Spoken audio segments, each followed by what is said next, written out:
नमस्कार दोस्तों, स्वागत है आपका एग्जाम बुक चैनल में। दोस्तों, ये जो आज का टॉपिक है वो है आपका प्रीएम्बल प्रस्तावना।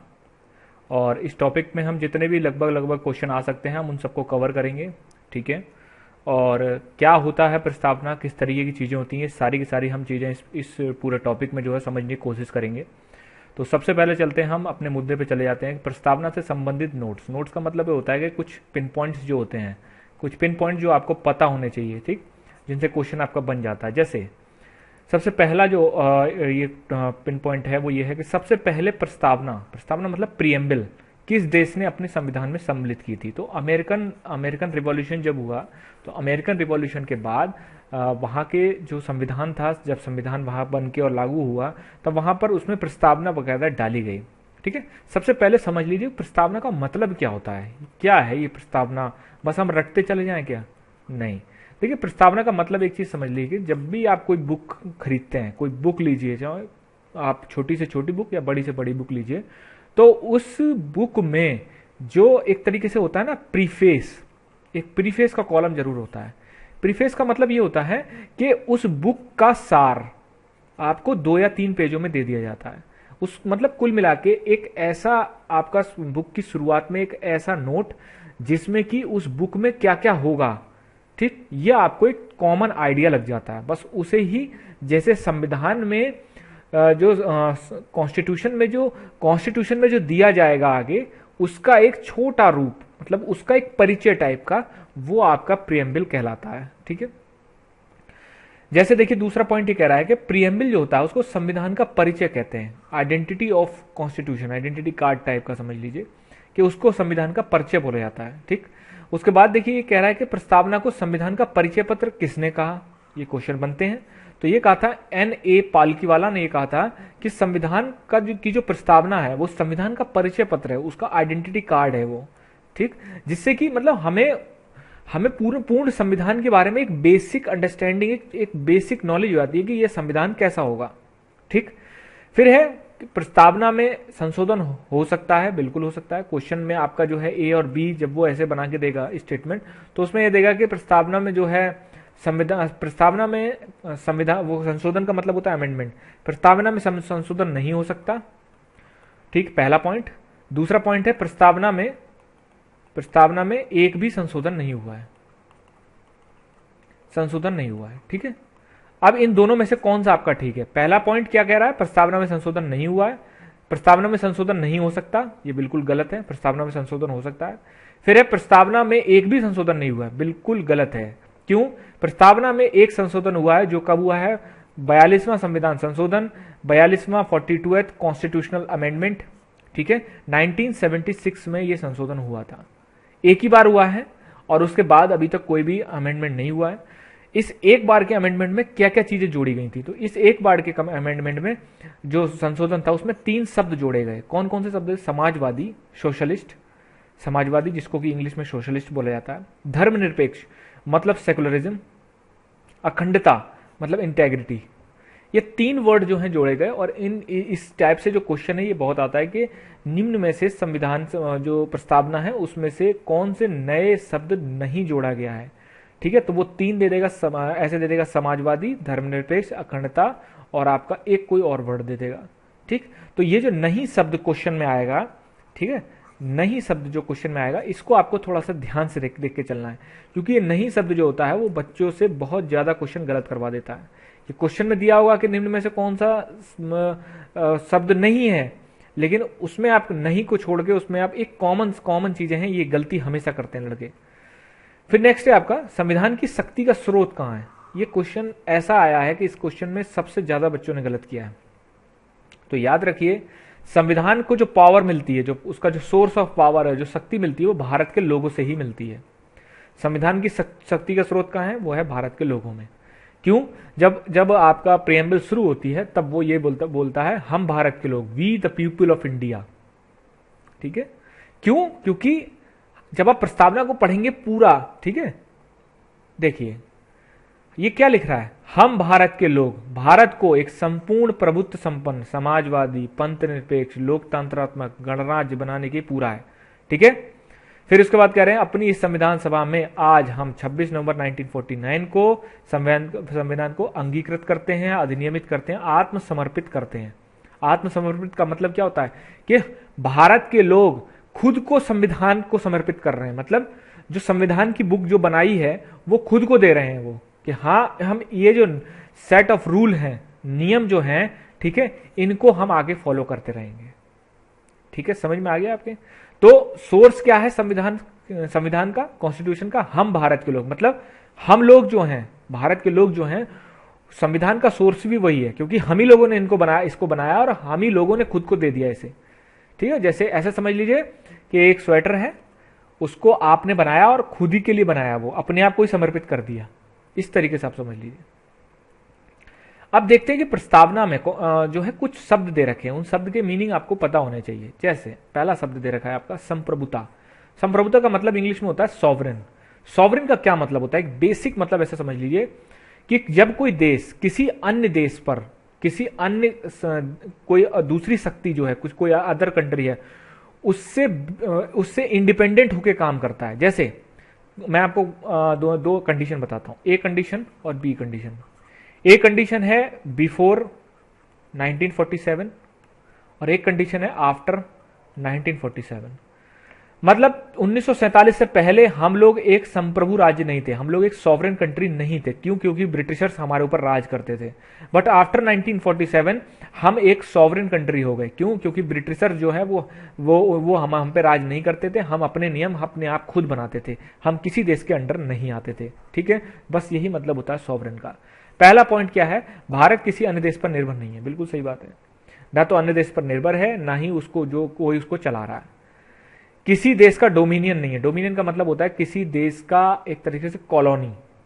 ठीक है, डोमिनियन का मतलब होता है कॉलोनी। कॉलोनी का मतलब होता है जैसे ब्रिटिशर्स क्या थे, ब्रिटिशर्स का देश तो था ब्रिटेन, लेकिन उन्होंने अपने देश में ऑस्ट्रेलिया, इंडिया, बहुत सारे देश थे जिन्होंने अपनी कॉलोनी बना रखा था। ठीक, कि वो वहां पर राज तो कर रहे थे, लेकिन उनका मूल कंट्री जो था ब्रिटेन था। तो भारत जो है किसी की डोमिनियन भी नहीं है, इसके ऊपर और कोई शक्ति नहीं है। बिल्कुल सही बात है, भारत को कोई कंट्रोल नहीं कर सकता और इसके ऊपर कोई शक्ति नहीं है। भारत अपने आंतरिक मतलब इंटरनल, बाहरी मतलब एक्सटर्नल, एक्सटर्नल मामलों को सुलझाने के लिए स्वतंत्र है। मतलब इंडिया जो है वो अपने आंतरिक और बाहरी जो मामले होते हैं, जो मुद्दे होते हैं, उनको सुलझाने के लिए बिल्कुल भी इंडिपेंडेंट है। उस पर कोई भी किसी भी तरीके का दबाव नहीं डाल सकता। ठीक है, नेक्स्ट है आपका समाजवाद, सोशलिस्ट। क्या मतलब है इसमें? इसमें निजी और सार्वजनिक क्षेत्र साथ साथ मौजूद होते हैं। जैसे हमारे कंट्री में क्या है, जैसे यूएस में क्या है, यूएस में पूरा वो कैपिटलिस्ट कंट्री है। मतलब वहां पर निजी क्षेत्र सबसे ज्यादा है, मतलब निजी क्षेत्र ही है सब कुछ। लेकिन इंडिया में क्या है, इंडिया में कुछ सेक्टर निजी क्षेत्र में है, मतलब प्राइवेट सेक्टर में है, और कुछ सेक्टर जो है वो गवर्नमेंट सेक्टर में है। तो ये दोनों जब साथ साथ रूप में काम करते हैं तब वहां पर समाजवादी शब्द आता है, समाजवादी सरकार हो जाती है वो। इसका उद्देश्य क्या होता है समाजवाद का? समाजवाद का उद्देश्य होता है गरीबी, उपेक्षा, अवसर की असमानता को खत्म करना। मतलब गरीबी, पॉवर्टी जो होती है, उपेक्षा मतलब किसी को दूसरे को बिल्कुल ही आप उपेक्षा कर रहे हो, मतलब उसको बिल्कुल ही नेग्लेक्ट कर रहे हो। अवसर की समानता मतलब अगर 4 नौकरियां हैं, ठीक है, तो 4 नौकरियों में मतलब ये नहीं है कि किसी स्पेशल लोगों को ही उनमें कर दे, मतलब सभी को उनको फाइट करने की अनुमति। तो अवसर जो है वो सभी के लिए समान होना चाहिए। ठीक, इन सबको खत्म करने के लिए समाजवाद शब्द जो है वो लाया गया है। धर्मनिरपेक्ष, ठीक है, देखिए वैसे तो इसको पंथ निरपेक्ष बोला जाता है। ठीक है, वैसे इसको पंथ निरपेक्ष बोला जाता है। ठीक, क्योंकि प्रस्तावना में भी इसमें पंथ निरपेक्ष दे रखा है, लेकिन पंथ निरपेक्ष जो है इससे इतने डेप्थ में क्वेश्चन नहीं आते हैं। अब पंथ निरपेक्ष धर्मनिरपेक्ष में थोड़ा सा अंतर है। ठीक, थोड़ा सा समझ लेते हैं पंथ निरपेक्ष और धर्मनिरपेक्ष होता क्या है। वो ज्यादातर जो है धर्मनिरपेक्ष को यूज किया जाता है। ठीक, लेकिन पंथ निरपेक्ष का क्या मतलब होता है? पंथ निरपेक्ष का मतलब होता है कि जितने भी आपके पंथ हैं, पंथ मतलब जितने भी पंथ हैं, हिंदू, मुस्लिम, सिख, छोटे छोटे, ठीक है ना, उनसे निरपेक्ष। निरपेक्ष का मतलब होता है हटके रहना। ठीक है, कि मतलब सरकार जो होगी, सरकार किसी धर्म में इंटरफेयर नहीं करेगी। ठीक है, और सरकार का कोई धर्म नहीं होगा। ठीक, समझ में आ गया आपको? मतलब जो गवर्नमेंट ऑफ इंडिया है उसका कोई स्पेशल धर्म नहीं होगा। मतलब जैसे कि पाकिस्तान क्या है, पाकिस्तान अपने आप को लिखता है कि इस्लामिक स्टेट ऑफ पाकिस्तान। मतलब उसने अपना एक पूरे कंट्री का एक धर्म बना लिया है, वो है इस्लाम। लेकिन इंडिया एक सेकुलर कंट्री है। सेकुलर का क्या मतलब होता है, वो किसी भी धर्म को ना तो मतलब किसी भी उसका कोई धर्म नहीं है, एक गवर्नमेंट का जो होता है उसका कोई धर्म नहीं है, और सरकार जो है वो धर्म से थोड़ा सा मतलब उसमें इंटरफेयर नहीं करती है धर्म में कभी भी। ठीक, अब ऐसा भी नहीं है कि सरकार जो है किसी भी धर्म को ना मानती हो। सरकार किसी भी धर्म को मानेगी तो वो समान मानेगी, मतलब चाहे हिंदुइज्म हो, क्रिश्चियनिटी हो, आपका इस्लाम हो, सिख हो, सबको मानेगी तो बराबर मानेगी, और उसका कोई अपना धर्म नहीं होगा। ठीक है, ऐसा तो आपने लिखा नहीं है कि हाँ आपका किसी के आगे जो है, जैसे यूएस है, यूनाइटेड स्टेट्स ऑफ अमेरिका, वो एक सेकुलर कंट्री है, वो अपने कंट्री के आगे उसके लिए सारे धर्म समान है। ठीक, लेकिन ये जो अवधारणा जो आपकी जो फॉरेन वाली है और हमारी वाली अवधारणा थोड़ी सी अलग है। हमारे यहाँ पंथनिरपेक्ष जो सेकुलरिज्म का कंसेप्ट है वो ये है कि हमारे यहाँ धर्म जो होता है उसको बराबर मानते हैं। ठीक, और फॉरेन में ये है कि जो बाहर यूरोप और यूएसए जो है उसमें ये है कि सरकार और धर्म बिल्कुल ही अलग अलग होंगे। ठीक है, सरकार का कोई धर्म नहीं होगा, ना ही सरकार किसी धर्म को मानेगी। ठीक है, धर्मनिरपेक्ष क्या होता है, धर्मनिरपेक्ष का मतलब होता है कि इसको इसलिए यूज नहीं किया जाता है, इसका हिंदी में ट्रांसलेशन धर्मनिरपेक्ष होता है, लेकिन वैसे संविधान में पंथनिरपेक्ष यूज किया गया है। मैं आपको बता रहा हूं, इससे क्वेश्चन नहीं आने का, लेकिन तब भी आपको नॉलेज होनी चाहिए इस बारे में। धर्मनिरपेक्ष का मतलब होता है हमारे जो कल्चर है, हमारे कंट्री का जो कल्चर है उसमें एक आ गया कि धर्म का मतलब होता है कि आपका काम। ठीक है, आपका काम का मतलब जैसे होता है, जैसे कोई सीएम है, ठीक है, उसका काम है पूरे स्टेट को रन करना। पीएम है, उसका काम है पूरे कंट्री को रन करना। एक डीएम है, उसका काम है पूरे आपका जो है जिले डिस्ट्रिक्ट को रन करना। ठीक, एक सब इंस्पेक्टर है, उसका काम है उसका जो हल्का है, ठीक है, हल्का है उसको पूरा कंट्रोल करके रखना। एसएचओ है तो पूरा के पूरा जो उसको जो थाना क्षेत्र उसको करना। तो मतलब जब कोई उस पोस्ट पे बैठा हुआ आदमी जब अपना खुद का काम करता है जो उसके लिए जायज है, उसको करना चाहिए, तब वहां पे धर्म बोल दिया जाता है। ठीक है, हमारे कल्चर के अनुसार। ठीक, इसलिए धर्मनिरपेक्ष और पंथनिरपेक्ष में ज्यादा मतलब आप बाइफरकेट करके इसको देख सकते हैं, क्योंकि पंथनिरपेक्ष मैंने आपको बता दिया। धर्मनिरपेक्ष का मतलब होता है कि जब कोई आदमी अपना धर्म, ठीक है, धर्म अपना जो है अपना काम करता है। धर्म मतलब यहाँ पर धर्मनिरपेक्ष का मतलब यहाँ पर वो नहीं है कि जो हिंदू क्रिश्चियनिटी ये सब, ये इस धर्म के बारे में नहीं बोला जा रहा है। इसीलिए जो है संविधान में ये थोड़े से वर्ड्स है ना, ये बहुत ज्यादा प्रॉब्लम करते हैं। अब यहाँ आप धर्मनिरपेक्ष का मतलब ये समझ गए कि हाँ मतलब सेकुलर मतलब एक तरीके से सरकार का कोई धर्म नहीं है, वो पंथनिरपेक्ष है। जैसे मैंने आपको बताया, ये देखिए यहां शब्द कौन सा यूज कर रहा है, ये पंथनिरपेक्ष वर्ड यूज कर रहा है, लेकिन हम इसको आप ज्यादातर किताबों में देखेंगे तो ये धर्मनिरपेक्ष ही दिखेगा। ज्यादातर आप बुक्स में देखेंगे तो इसको धर्मनिरपेक्ष ही आपको देखने को मिलेगा। ठीक है, तो इसमें कंफ्यूजन की बात नहीं है, बस आपको इतना समझना चाहिए कि सरकार का कोई धर्म नहीं है। ठीक, और सरकार सभी धर्मों को समान रूप से मानती है। ठीक, धर्मनिरपेक्ष इस शब्द को 42वें संविधान संशोधन 1976, ठीक है, 42वें संविधान संशोधन 1976 के द्वारा जोड़ा गया। फिर है राज्य का कोई धर्म नहीं होगा, स्टेट का कोई धर्म नहीं होगा, सभी धर्म समान होंगे स्टेट के सामने, उन्हें सरकार का समान समर्थन प्राप्त होगा। ठीक है, फिर है लोकतंत्र। नेक्स्ट है वर्ड लोकतंत्र मतलब डेमोक्रेटिक। सर्वोच्च शक्ति जनता के हाथों में होती है। जो भी डेमोक्रेटिक कंट्री होता है उसमें क्या होता है, उसमें सर्वोच्च शक्ति, सबसे ऊपरी शक्ति जो होती है उस जनता के हाथों में होती है। कैसे होती है भैया, एंड में हम ही तो वोट डालते हैं ना, हम वोट डाल के बताते हैं कि ठीक है हमने आपको चुन लिया, अब आप जो है हमारी आवाज को संसद में जो है वहां वो उसको बोलो और वहां पर हमारे लिए कानून बनाओ। ठीक है, फिर है नेक्स्ट आपका गणतंत्र। गणतंत्र का मतलब होता है रिपब्लिक। रिपब्लिक का मतलब होता है राज्य का प्रमुख हमेशा प्रत्यक्ष या अप्रत्यक्ष रूप से चुना जाता है। प्रत्यक्ष मतलब डायरेक्ट, अप्रत्यक्ष मतलब इनडायरेक्ट, जैसे अमेरिका और भारत। अब यहां समझ लीजिए जैसे ब्रिटेन में क्या होता है, ब्रिटेन में जो रानी होती है, ठीक है, तो इसीलिए हम कभी भी ब्रिटेन को रिपब्लिक कंट्री नहीं बोलते, क्योंकि वहां पर सर्वोच्च जो होती है वो रानी होती है। ठीक, लेकिन हमारे यहाँ क्या है, हमारे यहाँ राष्ट्रपति जो होता है वो चुना जाता है। अमेरिका में राष्ट्रपति चुना जाता है। अमेरिका में राष्ट्रपति जो है प्रत्यक्ष रूप से, हमारे यहाँ अप्रत्यक्ष रूप से चुना जाता है। ठीक, तो इसीलिए हमको बोलते हैं रिपब्लिक। ठीक है, गणतंत्र हम लोगों को बोला जाएगा, लेकिन जहां पर जो सर्वोच्च जो पद होता है, अगर वो सर्वोच्च पद जो होता है अगर वो चुना नहीं जा रहा है तो उसको गणतंत्र नहीं बोलेंगे। ठीक, नेक्स्ट है आपका न्याय। न्याय मतलब जस्टिस। जस्टिस कितना है, सामाजिक, आर्थिक, राजनीतिक। ठीक है, सोशल, इकोनॉमिकल और पॉलिटिकल जो न्याय है, जस्टिस है, उसको देना पड़ेगा। स्वतंत्रता, लिबर्टी, लोगों की गतिविधियों पर किसी प्रकार की रोक नहीं होनी चाहिए। मतलब लोगों की गतिविधियों मतलब कुछ भी अगर वो कर रहे हैं तो उनकी किसी भी प्रकार की रोक नहीं होनी चाहिए। लेकिन कुछ भी का मतलब ये नहीं होता कि आप इलीगल काम, लीगल कोई भी काम आप नहीं रोक सकते।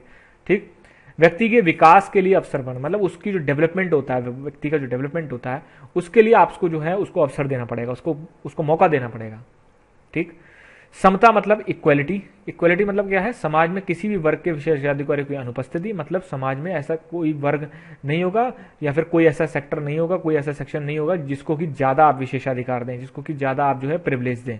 ठीक है, ऐसा नहीं है कि भाई जो है 4 कास्ट हैं, 4 कास्टों में जो है आप इसको या फिर स्पेशल टाइप के लोगों को ही, ठीक है, उनको ज्यादा बढ़ा रहे हो। सरकार ऐसा नहीं कर सकती। सरकार को समाज के सभी वर्गों को समान रूप से मानना पड़ेगा और बिना भेदभाव के हर व्यक्ति को समान अवसर देना पड़ेगा। ठीक। फिर है बंधुत्व। बंधुत्व मतलब होता है फ्रेटर्निटी। फ्रेटर्निटी मतलब भाईचारे की भावना। आपस में जो विभिन्न धर्म है, हम लोग मल्टी कल्चरल कंट्री हमारा, बहुत सारे धर्म जाति के लोग रहते हैं, तो आपस में मेल जोल करके रहेंगे क्योंकि कंट्री हमारा एक ही है। ठीक। नेक्स्ट है आपका जो क्वेश्चन आपके बनते हैं, कैसे बनते हैं, न्याय। प्रस्तावना में जो है न्याय, जस्टिस जो है कितने दे रखे हैं, जस्टिस 3 दे रखे हैं। इनको दोस्तों बहुत अच्छे से कर लेना, मैं आपसे बार बार ये चीज कह रहा हूं। ठीक है, ये आपकी कुछ चीजें ऐसी हैं कि जो आपको कोई नहीं बताएगा। ठीक। तो न्याय जो है, न्याय कितने तरीके के हैं, जैसे क्वेश्चन आया हुआ है क्वेश्चन उसमें कि प्रस्तावना में स्वतंत्रता कितनी दे रखी है। अब आपको अगर या तो प्रस्तावना याद होनी चाहिए या फिर आपको ये याद होना चाहिए कि जैसे न्याय जो है वो 3 तरीके के न्याय दे रखे हैं, जैसे सामाजिक, आर्थिक और राजनीतिक। जैसे इकोनॉमिक, सोशल, इकोनॉमिकल और पॉलिटिकल जो है वो आपका जस्टिस देने की बात की गई है। स्वतंत्रता, स्वतंत्रता का मतलब होता है लिबर्टी। लिबर्टी कितने तरीके की, 5 तरीके की लिबर्टी है। कौन कौन सी, विचार, अभिव्यक्ति, धर्म, विश्वास, उपासना, thought, expression, belief, faith, worship. 5 तरीके की जो है आपको लिबर्टी दे रखी है। थर्ड है आपका समता, इक्वालिटी। इक्वालिटी का क्या मतलब है, कितने तरीके की इक्वालिटी दे रखी है, 2। प्रतिष्ठा एवं अवसर, मतलब स्टेटस और अपॉर्चुनिटी की जो है इक्वालिटी आपको दी जाएगी। ठीक है। फिर संविधान के उद्देश्य। उद्देश्य क्या है, ठीक है ना, भाई कोई अगर आपका दस्तावेज बना है तो उसका कुछ ना कुछ तो उद्देश्य होगा, कुछ ना कुछ तो उसको करना होगा ना। क्या है, न्याय, स्वतंत्रता, समता, बंधुत्व, इन सबको आपका पूरे कंट्री में फैलाना। ठीक है। न्याय मैंने आपको बता दिया, जस्टिस, लिबर्टी और इक्वालिटी और फ्रेटर्निटी, ये आपके संविधान के उद्देश्य हैं। इन सबको बहुत अच्छे से कर लेना। और मैं आपसे बार बार ये चीज कह रहा हूं, ये सब चीजें ज्यादा स्प्रेड मत करने लग जाना क्योंकि कंपटीशन का टाइम है। ठीक। आपको कुछ चीजें जब मेहनत करके दी जा रही हैं तो उस पर आप मेहनत करिए।